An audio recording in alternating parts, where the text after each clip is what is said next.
Hi, this is Corey Johnston, and today's lesson is going to come from Isaiah's 11th chapter. And to begin with, we're going to define the term Golden Age.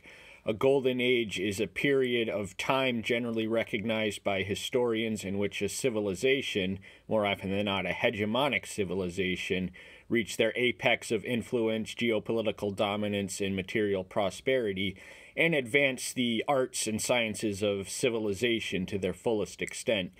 Now, for example, the more often than not, the Golden Ages occurred under the rulership of a single individual. In Athens, we witnessed the Golden Age under Pericles.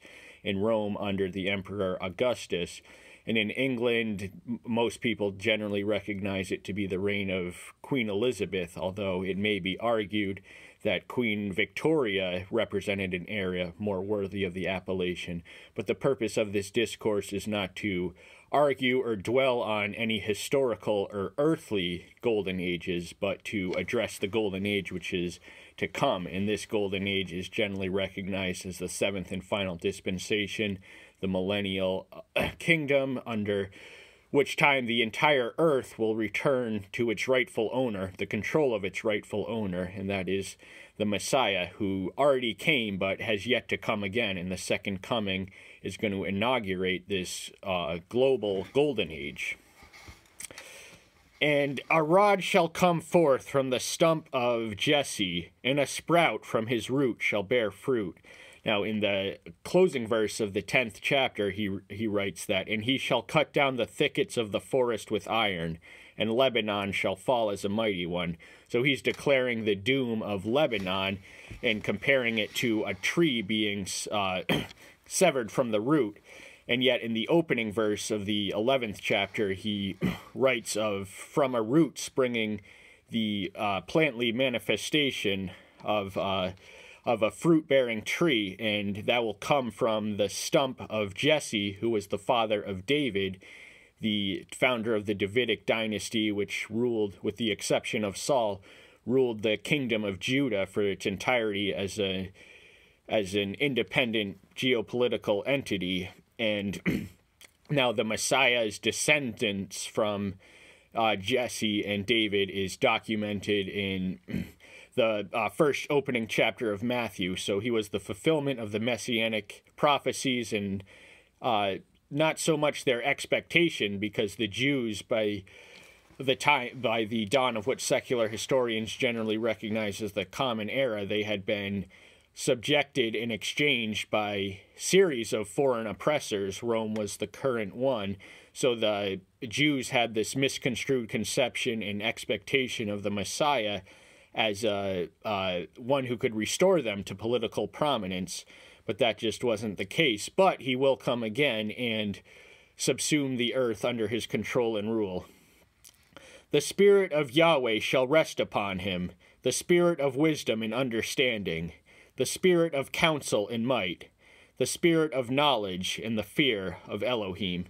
Now there are 4 spirits referenced with 7 qualities, which are attributes of divinity, and wisdom and understanding are slightly interchangeable, but not so much. Understanding lies at the foundation of wisdom. Wisdom is the correct application of that understanding and knowledge. So if understanding is the resources, wisdom is the resourcefulness, which utilizes wisdom to its maximum potential. And wisdom is the need for wisdom is especially incumbent upon leaders, be they secular or ecclesiastical. Counsel and might, so he's combining mental attributes with physical attributes. Might is the strength which is needed to rule, and counsel is without which no ruler can expect to be ruled unless he's advised by a series of people. And to be clear, Romans 11:33 through 34, I believe, says, who has ever deigned to counsel Elohim, who is omniscient and therefore needs no counsel. And yet, but the spirit of counsel will be in it. That may be a reference to the collaborative concurrence of the 3 members of Elohim, Yahweh, Yahshua, and the Ruach Kadesh. and the spirit of knowledge and of the fear of Yahweh. Now, the fear of Yahweh is identified as the foundation of wisdom and knowledge in the book of Proverbs, also elsewhere in the book of Job. And so that is the knowledge we are to aspire for. Now, any wisdom accumulated by the world outside of its creator, outside of the acknowledgement and the grace of the provision of that knowledge, the wisest worldly person is ultimately less wise than the most simple spiritual person. And shall make him breathe in the fear of Yahweh, and he shall not judge by sight of his eyes, nor decide by the hearings of his ears. Now, human nature is superficial, and therefore we judge by the appearance, and perception is often elevated above truth. But Yahshua is incapable of making that mistake. He sees through the heart and past the appearance and judges accordingly. But with righteousness he shall judge the poor, and shall decide with straightness for the meek ones of the earth, and shall smite the earth with the rod of his mouth, and slay the wicked with the breath of his lips. So the character of his rule is identified as righteousness, and he administers it to the poor, who are vulnerable to legal exploitation and financial and any other form of exploitation. The poor are bereft of the financial resources which might render them immune to exploitation and oppression. But in the Messiah's kingdom, even the poor will be kings. And shall decide with straightness for the meek ones of the earth. Now the meek ones are identified as the heirs of the earth in Matthew's 5th chapter, in one of the Beatitudes. And meekness is the appropriate attitude with which we can approach divinity, because any approach to divinity must begin with a recognition of his supreme splendor and awesomeness and infinite attributes and our own nothingness. And shall smite the earth with the rod of his mouth, so he will utilize force and vengeance and judgment to... He'll use force to accomplish that judgment, and with the breath of his lips. So, and the opening, that just says he need exert only minimal physical effort to achieve physical ends, and that is the essence of a miracle. And righteousness shall be the girdle of his loins, and faithfulness the girdle of his waist. So righteousness and faithfulness are two virtues which are the ultimate aspiration of faithful attributes we can cultivate, and they are possessed in perfection in the Messiah, so much so that it protects, it girdles his loins and waist, so that means it's very much a part of him. And a wolf shall dwell with the lamb, and a leopard lie down with the young goat, and the calf and the young lion and the fatling together, and a little child leads them. Now, human history is marred by the violent exchange of war between geopolitical entities, yet the nature, it's very much an expansion and microcosm of nature and survival of the fittest. Now, there's a predatory food chain, but so perfect and equitable will be his rule that any predation or aggression, not only between humans, will be eliminated, but that between animals who kill to live and live to kill. And the fact of science is that an organism need consume lesser organisms to sustain itself, to flourish. But that's all. Now the carnivorous predators will, we can imagine at this time, be vegetarian. And cow and bear shall feed, their young ones lie down together, and a lion eats straw like an ox. So I earlier mentioned that the carnivorous predators will convert to a vegetarian food chain. So the need and sustenance for food, we can imagine, does not be eliminated when we have our resurrected bodies in perfect form. And the nursing child shall play by the cobra's hole, and the weaned child shall put his hand in the adder's den. Now, snakes are dangerous creatures, and we are conditioned, as are most mammals, to avoid them because their bite can be perilously poisonous. Yet he's saying that children need not fear the stings of animals. They do not do evil, nor destroy in my sacred mountain. For the earth shall be filled with the knowledge of Yahweh, as the water covers the sea.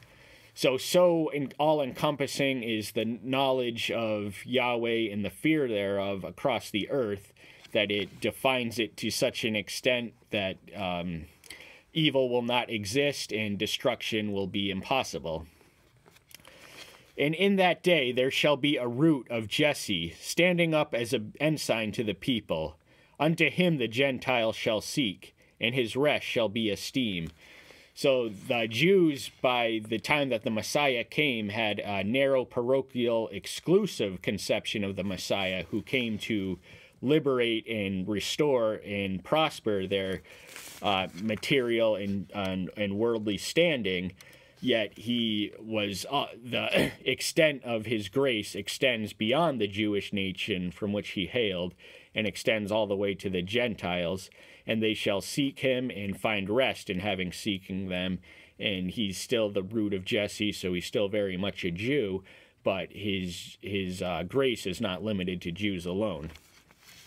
And it shall be in that day that Yahweh puts his hand against a second time to recover the remnant of his people, who are left from Assyria, and from Egypt, and from Pathros, and from Cush, from Elam, and from Shinar, from Hamath, and from the islands of the sea. So this is a reference of the scattering or diaspora of the Jews who were eventually relocated and resettled from outside the territorial parameters of the promised land in which they dwelled. And the remnant of the people is a concept throughout Scripture, the idea being that even though the majority of humanity, even those who are called to a special relation with Yahweh, the majority are unrighteous, but there always remains a righteous remnant. And he shall raise a banner for the nations, and gather the outcast of Israel, and assemble the dispersed of Judah from the four corners of the earth. So he's the rallying point and the center of the nations who all gather to him. And he gathers the outcast of Israel. Outcasts are especially vulnerable to exploitation in any variety, yet here they will have perfect protection and security and be able to flourish as they never could when they were outcast in Israel. And the dispersed of Judah, now by this, not long after Isaiah's writing, the northern kingdom of Israel was dispersed throughout their Assyrian conqueror's empire. And so that comes to Judah after the writings of Isaiah. So it wasn't, it was more a matter of timing. They both departed from their covenant, and according to the terms of those covenants, they would cease to exist as a geopolitical entity in the event of their ultimate apostasy. It just came quicker to Israel, of whom we have no recordings of any righteous kings, whereas that of Judah was very much a fluctuation between reformers and idolaters. And the envy of Ephraim shall turn aside, and the adversaries of Judah be cut off. Ephraim shall not envy Judah, and Judah not trouble Ephraim. So as neighbors with a shared national history, the divided kingdom of Ephraim, identified, that refers to Israel. They were from the most prominent of those 10 tribes, and that was one of the sons of Joseph. The other was Manasseh. And so coexisting side by side with a shared national history that was splintered and factioned created tensions. Now, the realities of the geopolitical dynamics compelled them to seek alliances against common aggressors, but just as often they were at each other's throats because they were separate geopolitical entities. But all the envying and hostility and tension which had defined their mutual relationship is going to be alleviated in this golden age to come. But they shall fly down the shoulder of the Philistines toward the west. Together they plunder the people of the east, their hand stretching forth on Edom and Moab, and the children of Ammon shall be subjected to him. So these were the surrounding nations of Judah and Israel, the most geographically proximate ones, and those were Philistines, which were they were Aegean pirates who had settled in near their territory, and Edom were the descendants of Esau, who was the son of Isaac, the older twin brother of Jacob, the latter of whom was vested with the covenant and chosen people. Moab and Ammon were descendants of the incestuous liaison between Abraham's nephew Lot and his both daughters. They both sired offspring, which became the progenitors of nations. And Yahweh shall put under the ban the tongue of the sea of Egypt, and he shall wave his hand over the river with the might of his spirit, and shall smite it in the 7 streams, and shall cause to tread in its sandals. And there shall be a highway for the remnant of his people, those left from Assyria, as it was for Israel in the days when he came up from the land of Egypt. So he's drawing on their memory bank, historical memory bank. They were a nation within a nation, which was eventually enslaved by the host nation, and so their oppression would be renewed by Assyria, which conquered them. Yet, inasmuch as he delivered them from Egypt, so too would he deliver them from Assyria. And the history of Judaism is one of almost constant persecution and exploitation, and their historical situation really bears no adequate comparison as measured in oppression, and yet Yahweh, they are able to survive these calamities which would destroy lesser people because they are chosen for a wise purpose in Yahweh's design. But this golden age is not limited to the Jews, although they are certainly a central feature in it, but is for the whole world, and that we have to look forward to. And that concludes today's lesson. Thank you so much. Tune in next time. Bye-bye.